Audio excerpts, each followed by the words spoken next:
শীতলকুচির শোক সন্তপ্ত পরিবারগুলোর সাথে দেখা করলেন মুখ্যমন্ত্রী মমতা বন্দ্যোপাধ্যায়।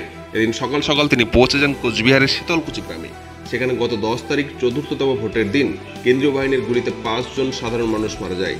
সেই ঘটনার পরের দিনই যেতে চাইলেও কমিশন 72 ঘন্টার জন্য সেখানে রাজনৈতিক নেতাদের প্রবেশ নিষিদ্ধ করে। সেই 72 ঘন্টা পূর্ণ হওয়ার সাথে সাথেই সেখানে পা রাখেন মুখ্যমন্ত্রী।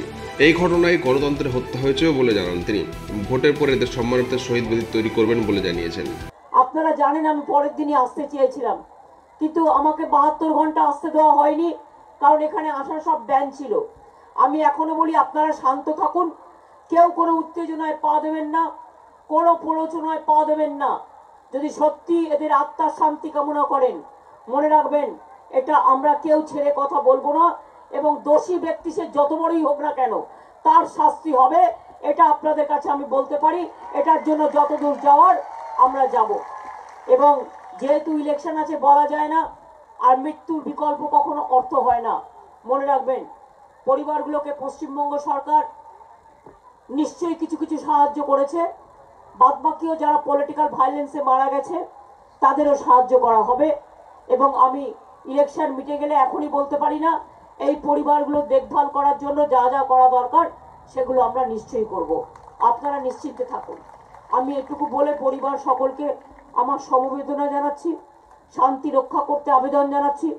কেউ কোনো প্ররোচনায় পা দেবেন না, কোনো উত্তেজনায় পা দেবেন না। মনে রাখবেন শান্তি রক্ষা করা আমাদের কাজ। আমরা শান্তি রক্ষা করব। আমরা বুলেটের বদলে ব্যালটে জবাব নেব, আমরা বুলেটের বদলে শান্তি দিয়ে জবাব দেব, আমরা বুলেটের বদলে আমরা শাস্তি দিয়ে জবাব দেব। এবং আনন্দও যে মারা গেছে, কারা মেরেছে, কারা খুন করেছে, তার খুনিদের আমরা ধরবই, এটা নিশ্চিন্তে থাকুন। সব পরিবারগুলো একসাথে এসছেন। আপনারা জানেন নৌশব মুসলিম যেটা রাজবংশী, এরাও রাজবংশী মুসলমান। নসর শেখ মুসলমান, এরাও হচ্ছে রাজবংশী মুসলমান। এবং যে ছেলেটি আনন্দ বর্মন মারা গেছে সেও আমার একটি রাজবংশী ভাই। টোটালটাই যেটা আমি একমত যে নসর শেখ মুসলমান এবং রাজবংশী আমার যারা এরা সবাই রাজবংশী, এটা মাথায় রাখতে হবে। কেউ হিন্দু কেউ মুসলমান, কিন্তু প্রত্যেকেরই পরিচয় রাজবংশী। এবং এই হত্যার আমি তীব্র নিন্দা করছি, এবং আমি মনে করি আগামী দিন মানুষ এর উত্তর দেবেই। আর যে প্রাণগুলো হারিয়ে গেছে, আমি রবিদের বলবো, রবি, বিনয়, পার্থ, তারপরে আমার কল্যাণী, হিপি, এরা সবাই এখানে আছে।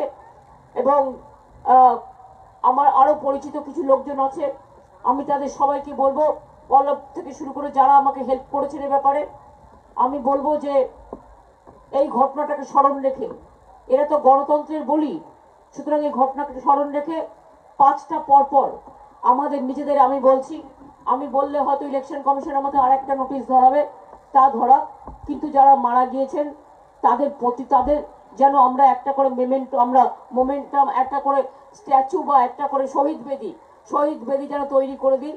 এবং এই শহীদ বেদি তৈরির দায়িত্ব আমি রবিকে দিচ্ছি। রবি পার্থর সাথে কথা বলে এটা করবে, এবং সেটা আফটার ইলেকশন মিটে যাওয়ার পরে একটা জায়গা রেখে দাও, 5টা পর শহীদ বেদি করবে, বাদ বাকিটা করে আমায় ডাকবে, আমি নিজে আসবো।